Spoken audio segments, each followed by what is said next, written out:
Sore Fani. Sore.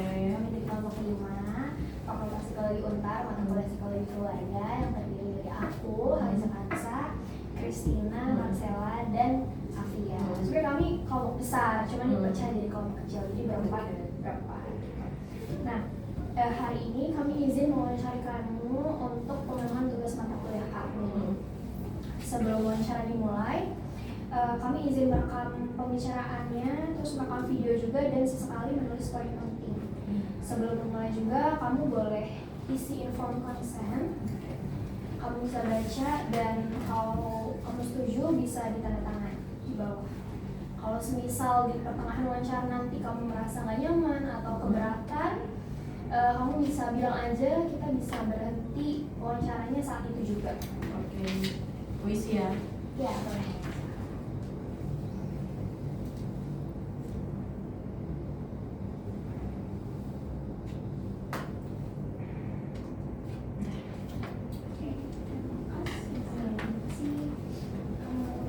Siap untuk mulai wawancara? Siap. Wawancara kira-kira 45 menit sampai 1 jam. Oke. Kita mulai dari pertanyaan ringan dulu. Pertanyaan awal dimulai dari aku, Kansa, Fani, kabar kamu gimana hari ini? Bisa dibilang baik, cuman lagi kurang sehat, jadi ada pengaruhnya. Kenapa kurang sehatnya? Mungkin kena virus influenza ya. Karena lagi banyak cuaca, Iya. lagi pancaroba Iya. juga ya. Gitu. Kesibukan kamu akhir-akhir ini itu apa?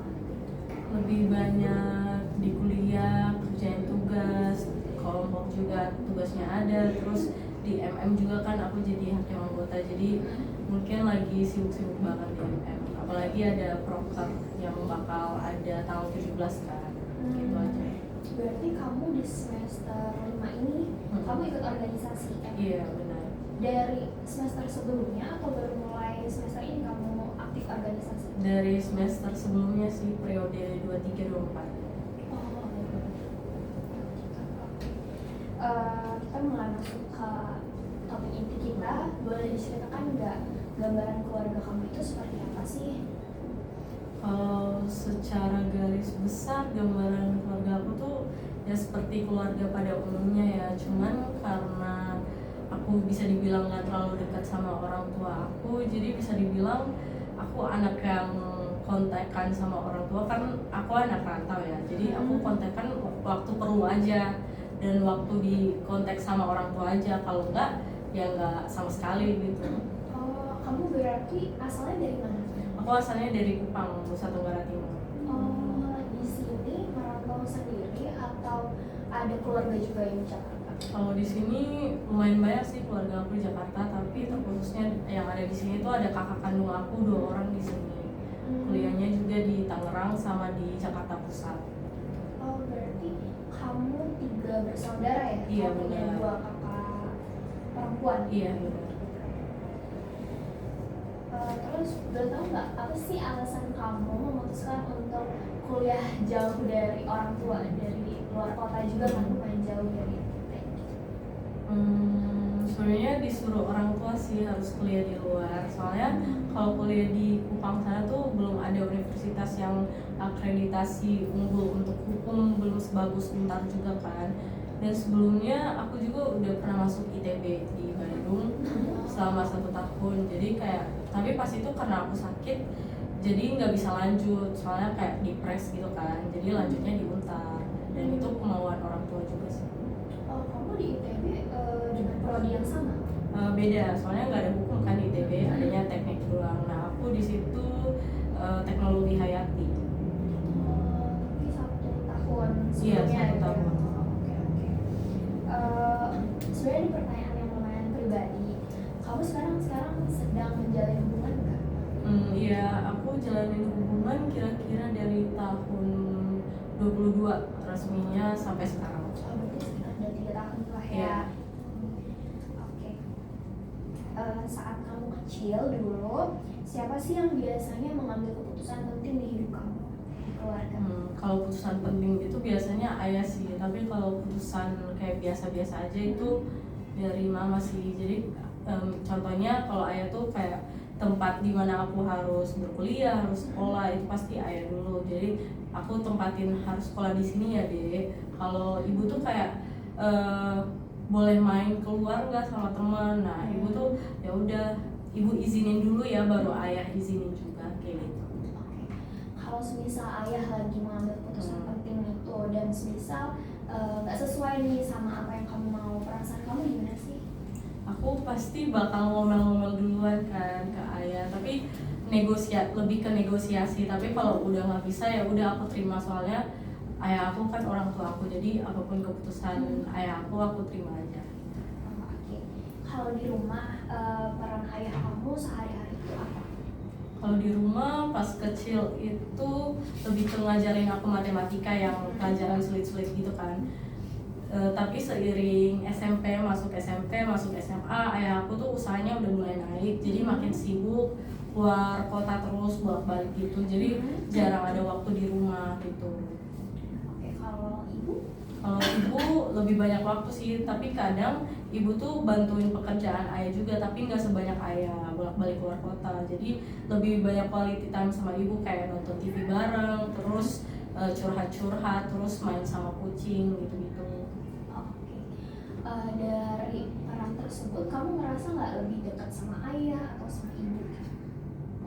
Sebenarnya sama aja sih, aku deket sama ayah, tapi dari aspek lain ya, kayak aspek lebih serius, kayak lebih ngomongin tentang masa depan aku tuh aku ngomongnya sama ayah. Tapi kalau sama ibu tuh ngomongin kehidupan sehari-hari aku, kayak curhat tentang pacar aku kayak gitu-gitu. Tapi sama ayah tuh lebih serius. Oh, kalau sama ayah lebih sering ya gitu. Kalau ada pekerjaan di rumah gitu, semisal cuci piring, menyapu, ngepel, biasanya paling sering yang mengerjakan siapa? Ibu sih, ibu paling sering. Tapi kadang kalau ibu sakit juga atau ibu lagi keluar kota, pasti ayah yang bantuin semuanya.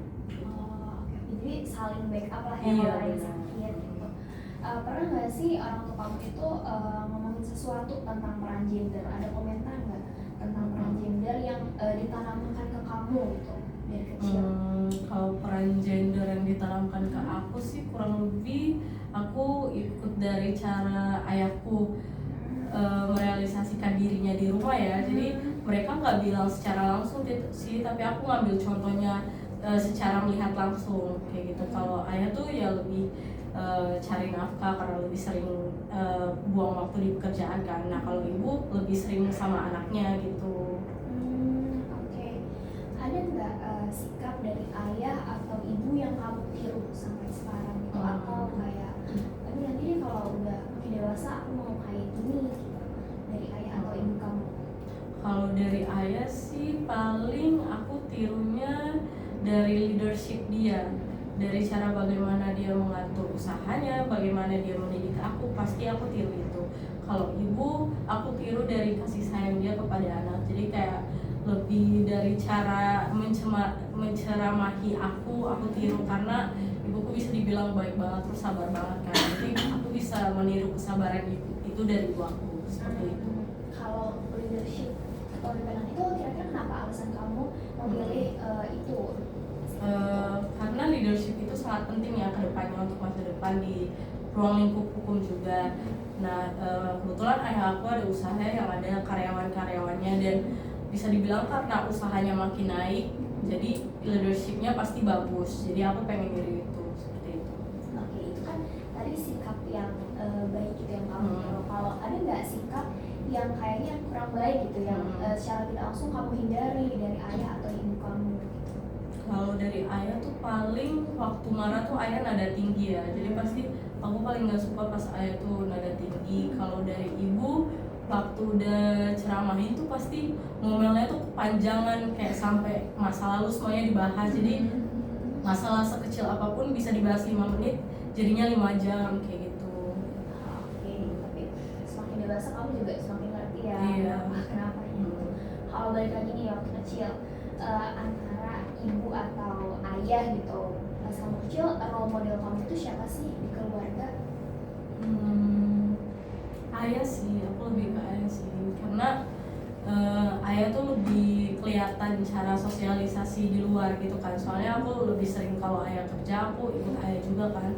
Tapi kalau ibu lebih ke pelayanan gitu kan, ibu aku juga pelayanan di gereja kan, jadi aku belum pengen masuk ke pelayanan gereja sih, jadi aku lebih ikut ke ayah. Oke. Saat kamu udah mulai dewasa nih sekarang, ada nggak perilaku atau sikap dari ayah atau ibu kamu yang secara kamu nggak sadar tuh kamu terapkan di relasi pertemanan ini? Kalau tadi kan leadership, kamu merasa menerapkan itu di relasi pertemanan atau organisasi kamu? Penerapannya tuh mungkin aku bosi sih, kayak pekerjaannya juga harus perfect, dari sisi aku harus perfect, jadi bisa dibilang aku ambil andil paling banyak itu, sehingga apa kemauanku bisa terrealisasi dengan baik. Contohnya kayak pekerjaan di divisi-divisi gitu, kayak aku kasih saran dulu, kalau saranku diambil baru aku kerjain se-perfect mungkin. Terus kalau untuk ibu yang aku ambil tuh mungkin kesabaran ya, kesabaran kayak yang aku terapin dalam pertemanan. Misalnya kalau teman aku tugasnya belum kelar, aku ya udah sabar aja, aku masih reach dia, aku masih tetap chat dia dengan baik gitu. Oke. Kalau dari hubungan ayah dan ibu kamu nih, misal ada sikap-sikap yang kurang baik gitu, ada nggak yang kamu hindari di hubungan kamu dengan pasangan saat ini? Paling cara diskusinya, soalnya kadang kalau diskusinya tuh lebih ada pihak yang mau paling didengarkan, tapi kalau aku dan pacar aku tuh kayak kita ngomong semuanya dulu, curahin dulu, baru kita ambil solusinya bareng. Tapi kalau ayah dan ibu aku tuh, ayahku paling dominan, jadi ikutnya harus ayah aku kayak gitu. Oke, makasih Fani. Selanjutnya akan dilanjutkan oleh Mas. Untuk saya juga melanjutkan ke pertanyaan selanjutnya ya. Jadi untuk pertanyaan selanjutnya, apakah kamu pernah dipuji karena melakukan sesuatu yang dianggap sesuai dengan gender kamu? Dipuji oleh siapa nih? Oleh keluarga. Misalnya kamu masak karena kamu perempuan. Mungkin waktu aku inisiatif sendiri ya, kayak biasanya kan harus disuruh-suruh gitu kan, anak-anaknya harus ngepel dong, nyapu dong. Tapi kalau aku inisiatif sendiri pas mereka lagi pergi berdua, terus tiba-tiba pulang udah bersih, dan itu pasti diapresiasi karena udah mau bantu. Jadi kamu dapat pujian dari keluarga juga. Iya. Nah, aku mau bertanya, kira-kira setelah mendapatkan pujian itu, apakah hal itu membuat kamu menjadi orang yang kayak lebih mau ingin berusaha lagi, atau kayak menurut kamu mungkin sudah cukup sampai segitu aja? Aku kalau dipuji tuh makin pengen dipuji lagi, jadi pasti lebih usaha buat dipuji lagi gitu. Untuk pertanyaan selanjutnya, apakah kamu sendiri pernah ditegur karena melakukan sesuatu yang dianggap tidak sesuai? Kalau tadi kan sesuai, kalau sekarang yang tidak sesuai. Banyak sih, aku ditegur, kayak contohnya juga aku masuk ITB itu kan dari kemauan aku sendiri, kalau Untar kan dari kemauan orang tua. Jadi itu juga ditegur gitu, kayak kenapa harus masuk teknik, akhirnya jatuh sakit, jadi nggak bisa lanjut kayak gitu. Jadi berkepanjangan lah tegurannya. Tapi kalau dari keluarga kamu sendiri, kamu pernah mendapatkan tuntutan nggak? Kayak tadi kan kamu sempat mengatakan kalau misalnya di keluarga itu dipertanyakan kalau kamu masuk teknik, apakah keluarga kamu menetapkan fakultas tertentu untuk kamu masuki mungkin? Kalau hukum ditentukan banget sih, kayak kamu harus masuk hukum terus harus jadi ini ya. Tapi balik lagi ke aku mau apa enggak gitu. Jadi terserah aku dulu, baru kalau orang tua aku oke, boleh lanjut gitu. Tapi sejauh ini kamu enjoy apa tidak? Enjoy sih, enjoy. Untuk pertanyaan selanjutnya, apakah di keluarga kamu ada aturan berbeda untuk anak laki-laki atau perempuan? Tapi kan tadi kamu sempat menyebutkan juga kalau kakak kamu semuanya perempuan. Mungkin kayak ayah kamu yang mungkin tidak diperbolehkan buat mencuci piring, atau kayak hanya anak-anak perempuannya saja? Enggak sih, enggak ada. Berarti di keluarga kamu mungkin laki-laki, sosok laki-lakinya juga ikut Anda dalam membantu pekerjaan rumah. Iya. Untuk pertanyaan selanjutnya, apakah ada aturan tertentu yang harus kamu ikuti di dalam keluarga karena kamu mungkin anak perempuan? Kayak mungkin harus pulang sebelum jam 10 malam.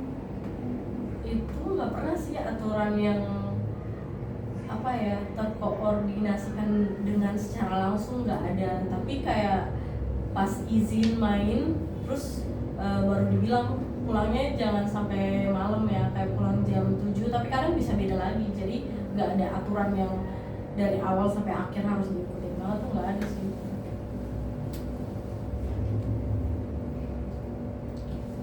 Sekarang aku mau bertanya, menurut pandangan kamu, apakah aturan yang setara itu membantu dan membentuk pandangan kamu untuk membentuk suatu hubungan yang setara? Di keluarga aku ya, setara, bisa dibilang setara sih, karena kadang ibuku juga bantu ayahku kerjaan dia keluar kota, dan kadang ayahku juga bantu masak, bantu cuci piring, jadi menurut aku adil, seimbang gitu.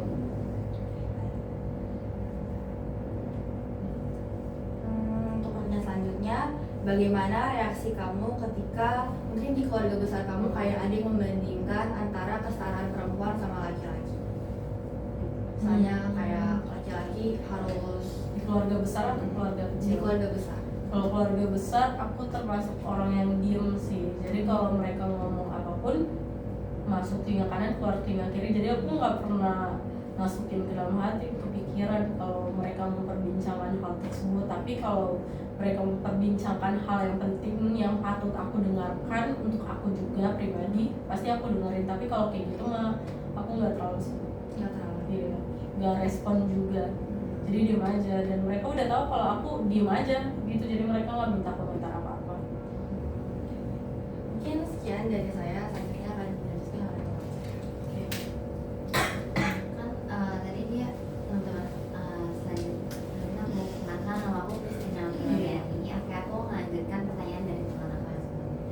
Nah tadi kan ada dua pertanyaan nih, menurut kamu siapa yang lebih aktif memberikan pertanyaan itu solusi, ayah atau ibu? Nah bagaimana sih pengalaman kamu ketika dengar solusi itu, kamu menerima solusi itu nggak, dan solusi itu berpengaruh nggak sama kehidupan kamu, misalnya dalam lingkungan sosial?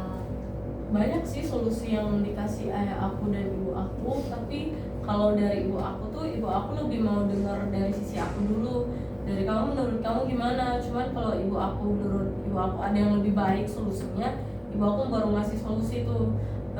Sedangkan di ayah aku dari awal dia udah ngasih solusi kayak gini, satu aja solusinya, dan aku harus terima solusi itu. Dan karena aku juga dari ayah aku diturunin lah keras kepala, jadi aku juga keras kepala kan, jadi aku pasti negosiasi sama ayah aku pasti bantah, gak bisa ada solusi lain. Dan ayah aku tetap dengerin, tapi ujung-ujungnya juga yang dipakai solusi ayah aku gitu.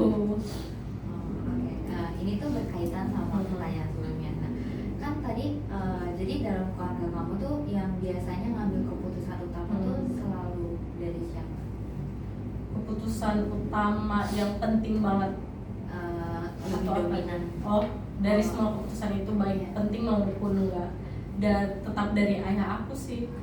Tapi ayah aku tuh pasti nanya ke ibu aku dulu, setuju nggak? Coba tanya mama deh, kalau mama setuju ya udah setuju aja. Oh, jadi ayah kamu selalu konfirmasi Iya, dulu ke konfirmasi ibu dulu. kamu gitu. Mm-mm. Oke.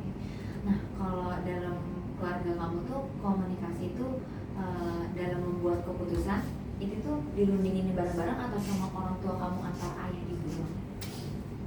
Kalau berkaitan sama kita yang nggak buat kita sakit hati, pasti mereka pasti sama kita. Cuman kalau ada hal penting terkait keuangan, terkait pokoknya yang kita nggak boleh tahu, pasti mereka berdua aja.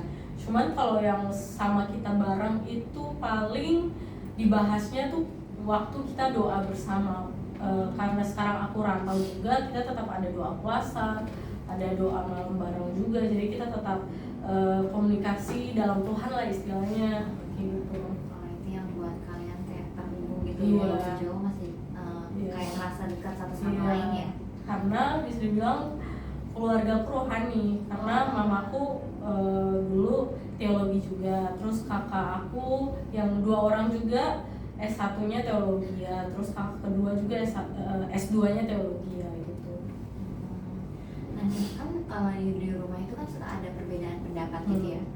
Kalau menurut kamu nih, setelah kamu melihat, kamu tuh lebih condong keputusan kayak lebih approve, setuju ke ayah atau ke ibu sih? Dari semua keputusan aku, dari pribadi aku lebih ke mamaku sih, karena mamaku dukung aku kan, tapi kalau ayahku nggak mau, pokoknya harus dia. Jadi walaupun aku nggak mau keputusan itu, tetap aja keputusan akhirnya tetap di ayah aku. Boleh nggak kasih contoh dalam ininya satu kan? Contoh kayak tadi sih, kuliah di Untar ini papaku yang mutusin, karena gimana ya, karena papaku yang duitnya yang bayarin aku kuliah kan, jadi ya udah harus papaku yang nentuin aku masuk mana. Soal aku sampai buat PPT perbandingan antara Unpar, Untar itu aku sampai buat, tapi tetap aja mamaku udah bilang ya udah dari adik aja nyaman di mana, tapi papaku nggak boleh Untar biar dekat sama kakak di Mustopo kan. Mungkin pertanyaan selanjutnya ini kan tadi sebelumnya temen aku udah nanya ya, apakah kamu lagi ada hubungan dengan seseorang atau tidak? Nah, aku ingin mau nanya, menurut kamu dalam hubungan tuh idealnya baiknya yang lebih dominan tuh dalam mengambil keputusan siapa sih? Menurut aku dalam pengambilan keputusan tuh dilihat dari sifatnya dulu ya. Sifat pacar aku tuh bisa dibilang lebih logis, kayak lebih pakai logika kan. Kalau aku pakai perasaan, jadi aku lebih condong ke keputusan pacarku, karena dia tuh bilang dulu kenapa dia ngambil keputusan itu dan kenapa aku harus terima itu. Kalau enggak ya udah kamu ikutin perasaan kamu, tapi kemudian kamu jangan nyesel, kayak gitu aja. Jadi kayak kalau kamu kayak sesuai kenyataan gitu, Iya. tapi langsung ngasih tahu konsekuensinya apa aja. Bener. Nah, bagaimana kamu melihat kalau seseorang pasangan dalam hubungan tuh mencapai keseimbangan dalam mengambil keputusan yang adil antara cowok dan cewek, jadi nggak ada yang dominan. Bisa diskusi terlebih dahulu, jadi satu dengan satu kasih keputusan mereka, dan bagaimana keputusan itu bisa dialirkan, terus konsekuensi dari keputusan itu apa, terus proses dalam menyikapi keputusan itu bagaimana, terus setelah diperundingkan secara bersama bisa mengambil keputusan secara sebaik mungkin. Kayaknya mendingan keputusan kamu deh, karena solusinya lebih bagus, keputusannya minim masalah, konsekuensinya minim resiko, seperti itu. Selanjutnya kayak nih, bagaimana pandangan kan di sini kayak pandangan gender dari masyarakat yang udah ada gitu, kayak misalnya perempuan harus yang ngurusin emosi dalam suatu hubungan, laki-laki yang kayak bersikap agresif gitu. Itu kan kayak label masyarakat. Kamu melihat itu tuh mempengaruhi kamu gak sih? Kalau kayak gitu tuh harus sesuai dalam hubungan kamu realitanya. Kalau dipengaruhi di keputusan aku, sebenarnya dipengaruhi ya, karena jujur aku juga ngambilnya dari perasaan kan. Kalau aku juga lebih logis, tapi untuk demi keseimbangan pasti aku lebih sering gunain logika sih, alasan yang lebih logis daripada yang biasanya masyarakat itu gunakan. Karena sejujurnya kalau udah lebih umum digunakan secara general juga, aku juga lebih bisa pakai hal itu sih. Tapi karena pikiranku sebagai anak hukum juga pikirannya lebih logis ataupun bisa dibilang lebih kritis, jadi mungkin yang digunakan oleh secara general nih belum terlalu dipengaruhi oleh aku sih. Gitu. Menurut kamu nih dalam suatu hubungan, siapa sih yang paling misalnya yang paling baik dalam mengurus keuangan antara laki-laki dan perempuan? Kalau dari aku orangnya boros, jadi cowok aku lebih baik gitu. Jadi menurut kamu dan pengalaman pribadi Iya. kamu, cowok lebih baik. Iya, lebih baik. Tapi dari keluarga aku, mamaku lebih baik. Karena papaku, ya aku nurun dari papaku sih, boros gitu, lihat apa langsung beli. Nah jadi kalau di keluarga aku, mamaku lebih baik. Kalau dalam hubungan aku pribadi dengan pacarku lebih baik gitu. Oh, jadi nggak semua kayak norma masyarakat yang bilang kayak perempuan lebih bisa manage keuangan dibandingkan laki-laki. Disesuaikan dengan hubungan masing-masing lagi. Benar. Oke, pastinya pertanyaan dari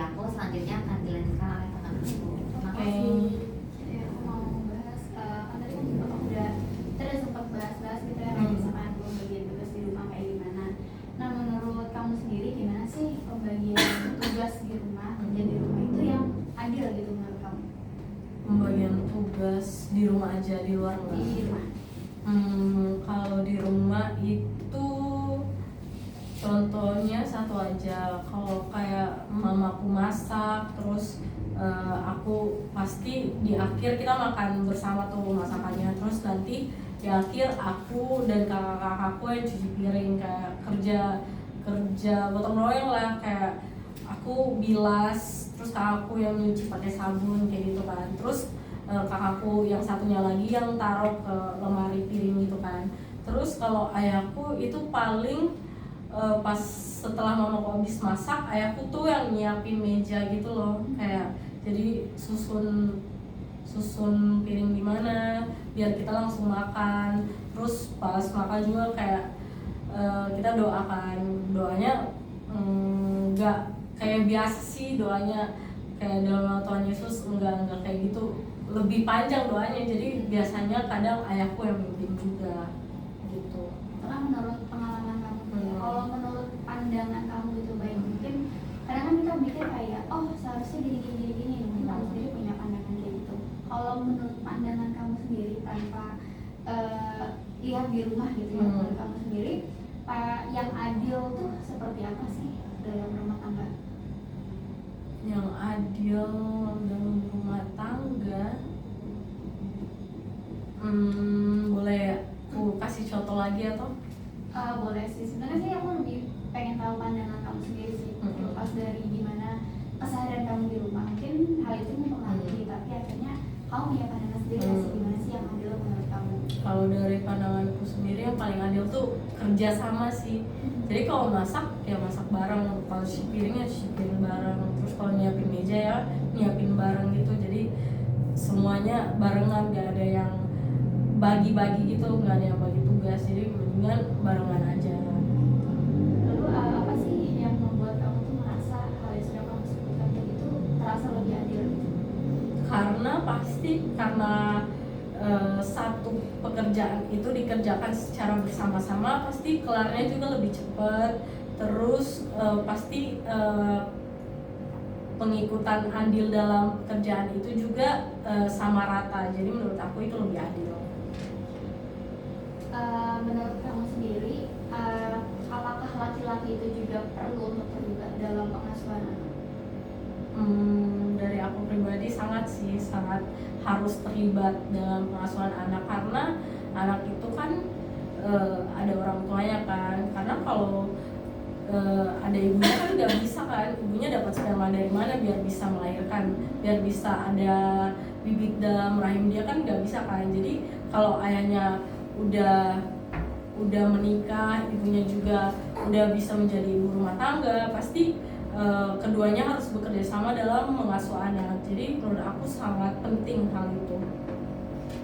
Mungkin boleh diceritain gimana, mungkin dari kecil ada nggak sih hal yang kamu ingat tentang pengasuhan dari ayah kamu sendiri? Kalau dari ayah aku yang paling aku ingat tuh keras dalam ngajarin matematika sih, kayak perkalian tuh, tabel perkalian tuh harus dihafal, kayak kalau nggak bisa ngulang lagi dari awal. Terus lumayan keras, dulu tuh masih pakai rotan, jadi masih dipukul pas kecil, soalnya orang tua zaman dulu lah. Terus kalau ayahku ke kita kan anak cewek kan, tapi ayahku ngajarin sepupu aku juga, sepupu aku tuh cowok kan, lebih parah lagi, kayak rotannya ditaruh di sini di sela-sela dia. Jadi kalau nggak bisa ya udah diginiin, dan itu pasti sakit banget.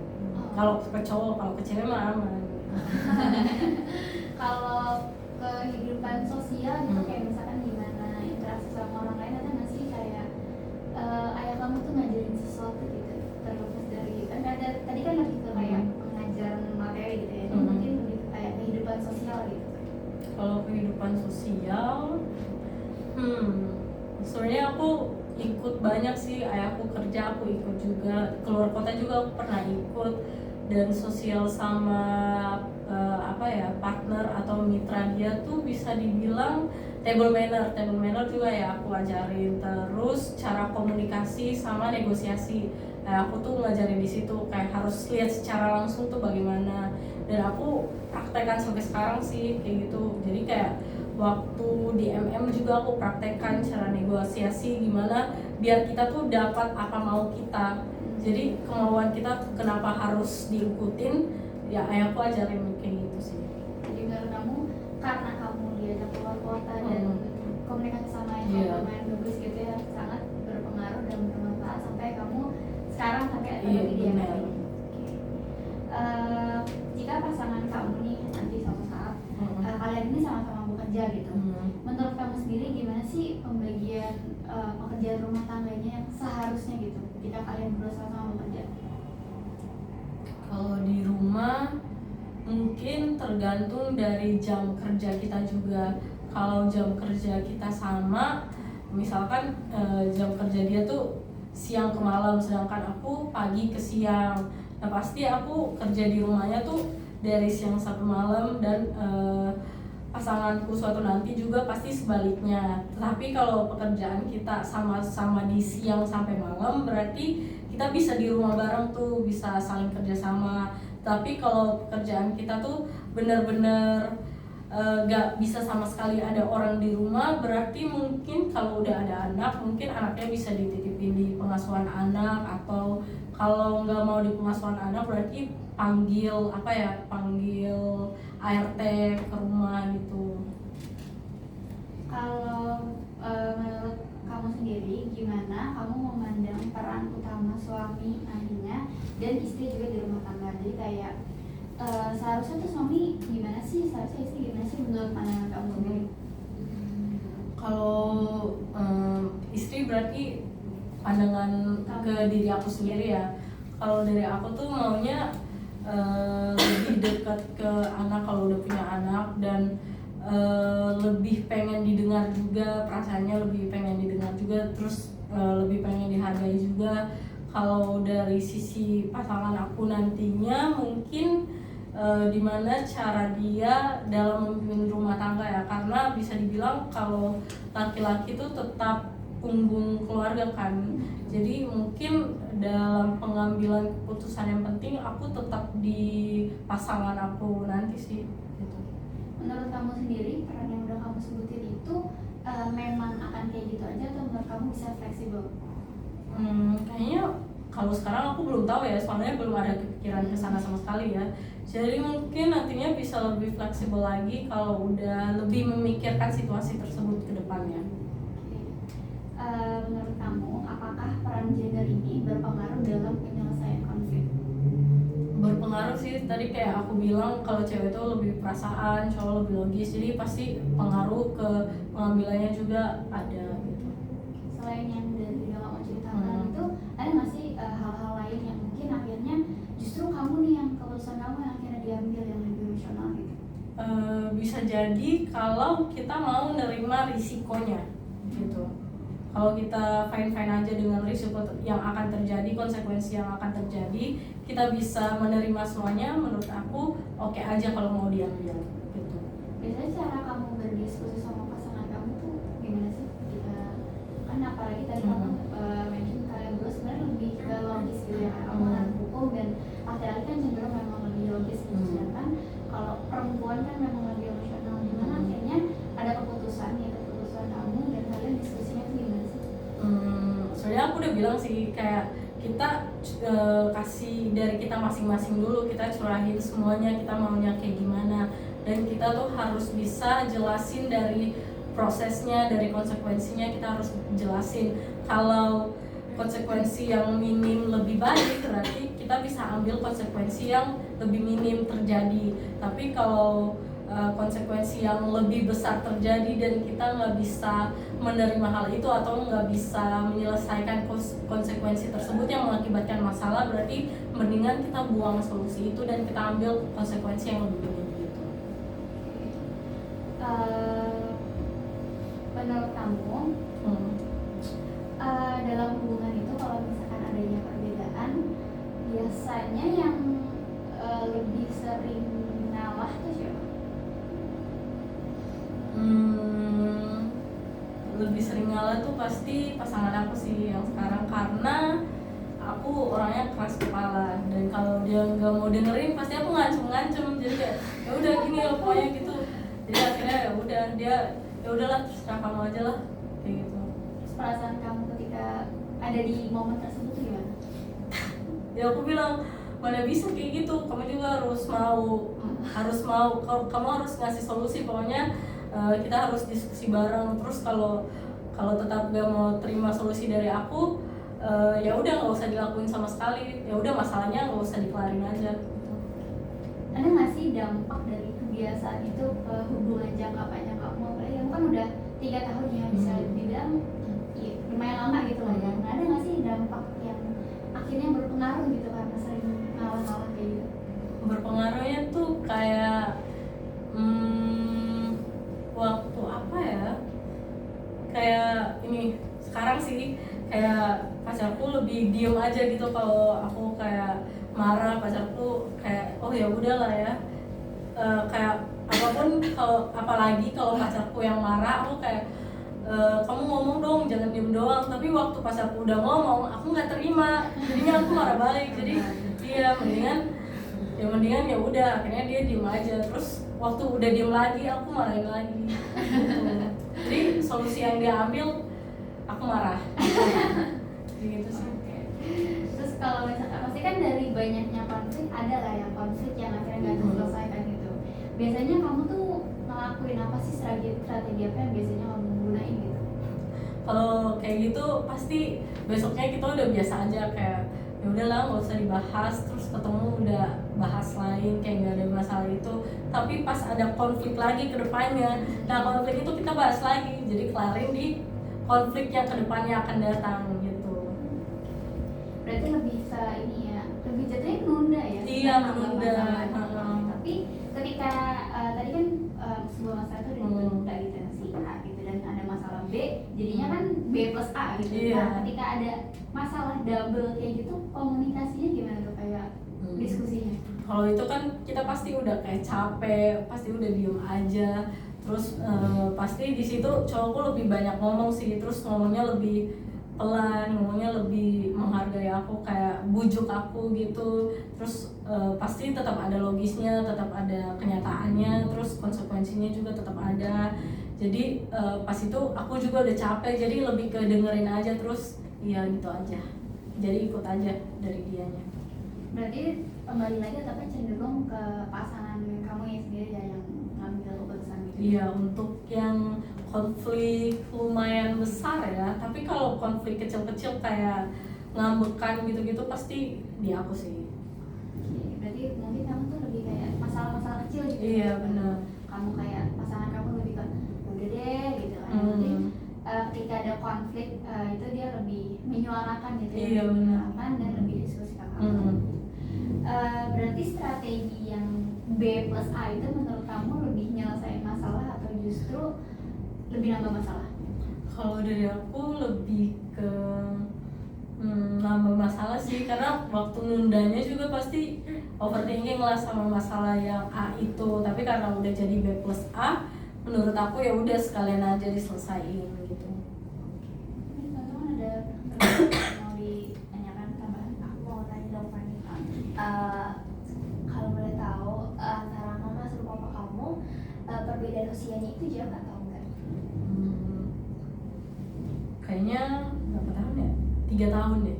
Iya. Oh, jadi nggak terlalu jauh ya? Iya, nggak terlalu. Nah, perbedaan usia dari antara ayah dan ibu kamu itu ngaruh nggak sama penanaman nilai di diri kamu sekarang? Jadi kayak nanti kalau misalnya cari pasangannya nggak yang usia jauh-jauh banget lah, atau yang seumuran? Enggak sih, kalau dari orang tua aku enggak sih. Aku lebih ke masyarakat malah, generalnya kayak gimana. Lebih banyak pengaruh dari general masyarakatnya daripada ketimbang orang tua aku sendiri. Karena kayak aku lebih muda 3 tahun, sedangkan ibu aku tuh lebih tua. Karena general ini kan maunya laki-laki yang lebih tua kan. Nah, aku lebih mengarah ke generalnya, bahkan pacarku juga lebih tua. Jadi aku lebih pengen pacarku yang lebih tua sih daripada aku yang lebih tua. Oh, tapi itu berarti mempengaruhi kamu sekarang ya, karena ibu kamu lebih tua, itu jadi kamu kayak coping nanti maunya laki-lakinya yang lebih tua gitu, atau itu tuh sebenarnya nggak masalah sih? Nggak masalah sih. Berarti itu kayak stereotip dari orang-orang aja Iya, ya. Sekarang kan lagi banyak fenomena Gen Z tuh takut nikah gitu kan. Nah kalau dari keluarga kamu gitu, maksudnya kamu melihat keluarga kamu itu ngaruh nggak sama kamu takut nikah nantinya gitu?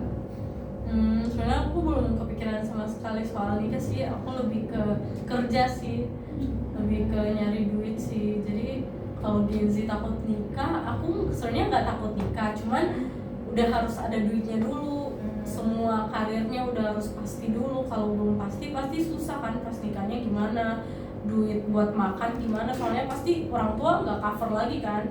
Mumpung masih di cover, ya udah kerja sebaik-baiknya mungkin biar kedepannya pas udah punya keluarga sendiri bisa cover sendiri gitu. Oke, menurut kamu selain finansial yang siap gitu dalam memulai rumah tangga, apa lagi sih yang menurut kamu perlu dipersiapkan gitu?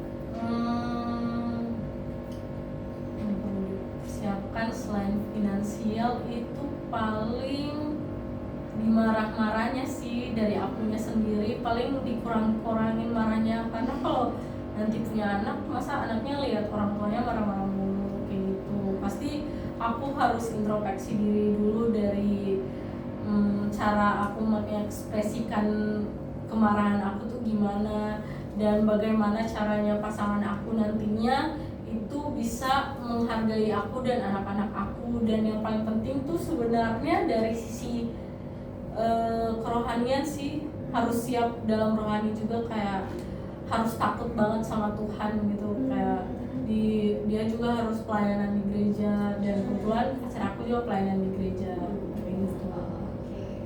Masih apa? Christina, ada pertanyaan? Aku mau nanya satu sih, kan tadi aku ngeliat kayak ayah kamu kan aktif, masih bisa kerja ya. Emang kalau kepala keluarga tuh emang dituntut harus kerja gitu kan. Nah, sedangkan ibu kamu tuh masih bisa ngelakuin hal yang dia suka, kayak tetap pelayanan, tetap produktif gitu. Gimana sih kamu ngeliat nanti kayak di masa depan kan kamu mau jadi wanita yang tetap bisa berkarir setelah menikah atau enggak? Aku tetap mau berkarir sih, karena buat apa aku kuliah mahal-mahal kalau nantinya aku cuma jadi ibu rumah tangga gitu. Tapi tetap udah harus siap bagi waktu. Kalau udah mau punya anak berarti udah siap bagi waktu sama anak. Kalau udah nikah berarti harus siap bagi waktu buat suami gitu. Terus kalau misalnya nih kan ada stereotip masyarakat yang setelah menikah pandangannya kayak perempuan harus di rumah ngapain sekolah tinggi-tinggi gitu. Sedangkan laki-laki yang bekerja, gimana tanggapan kamu? Kan kayak kamu tetap harus bisa ngebagi waktu gitu ya. Komunikasi kamu sebelum lanjut ke jenjang selanjutnya biar tetap seimbang tuh antara role gendernya dalam keluarga kamu, antara suami dan istri itu gimana sih? Kalau aku dari pandangan masyarakat itu aku biasa aja sih, aku nggak masukin ke depannya kayak gimana di keluarga aku nantinya. Aku nggak terlalu mikir ke situnya sih buat pandangan tersebut masuk gak, akan mempengaruhi nggak, aku nggak terlalu mikirin ke situ sih. Cuman kalau itu akhirnya mempengaruhi, maka balik lagi harus lebih diskusi aja, jadi seimbang gitu. Jadi apa yang dibilang pasangan aku nantinya aku tetap dengerin, tetap hargai, dan apa yang aku bilang juga harus tetap dihargai, didengerin. Jadi setelah kita saling mendengarkan satu sama lain, diambillah satu keputusan itu gitu. Intinya dikomunikasiin. Iya, benar. Supaya nggak ada miskom atau beban antara satu pihak, Iya. mau baik laki-laki maupun perempuan. Itu sekian dari aku sih, mungkin ada yang mau nambahin lagi? Aku mau nanya, mungkin cukup satu pertanyaan aja. Jadi ketika kamu dan di dalam keluarga kamu lagi mengalami masalah, kan pasti orang tua tentunya tetap ikut memberikan solusi kan. Kira-kira apakah terdapat perbedaan dari bagaimana cara orang tua memberikan kamu solusi dan bagaimana cara orang tua kamu memberikan solusi buat saudara kamu yang lain? Kalau solusi ke aku pribadi dan juga saudara kakak perempuan aku. Soalnya kalau kakak perempuan aku yang paling sulung tuh pasti didengerin. Terus kalau kakak tengah aku tuh harus ikut. Kalau aku keras kepala, jadi harus ikut mauku. Jadi kalau kakak pertamaku negosiasi sampai kemauan dia dapat, sedangkan kakak kedua udah negosiasi juga tetap kemauan orang tua. Sedangkan aku dari awal kayak aku nggak mau dengerin, jadi ya udah aku diem aja sampai udah mau deket-deket nih baru aku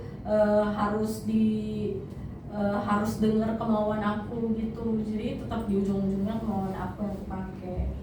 Tapi kalau dari kamu sendiri, menurut kamu hal itu efektif atau enggak? Karena kepakainya itu terus buat dapet kemauan aku efektif sih. Efektif. Berarti sejauh ini masih tergolong efektif. Iya. Mungkin sudah dari saya. Ada Sebenarnya lagi? ada yang mau ditambahin sih. Kamu kan tadi sempat bahas juga tentang papa kamu itu, menurut aku kan kamu ceritainnya tuh pengalamannya oke banget ya, kayak papa kamu leadershipnya bagus, komunikasinya bagus dan segala macam. Itu mempengaruhi nggak sih standar kamu untuk ke pasangan kamu nanti, kayak misalkan aku harus punya cowok kayak gini gitu kayak papa gitu. Kalau aku gak dipengaruhi sama sekali sih, tapi cowok aku yang terpengaruh.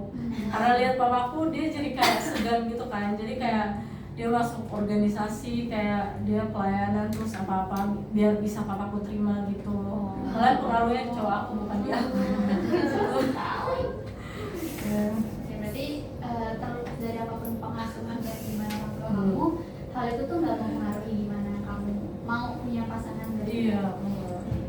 Tadi juga udah sempat dibahas gimana pandangan kamu dan keluarga kamu, dan kita juga pertanyaannya sudah cukup.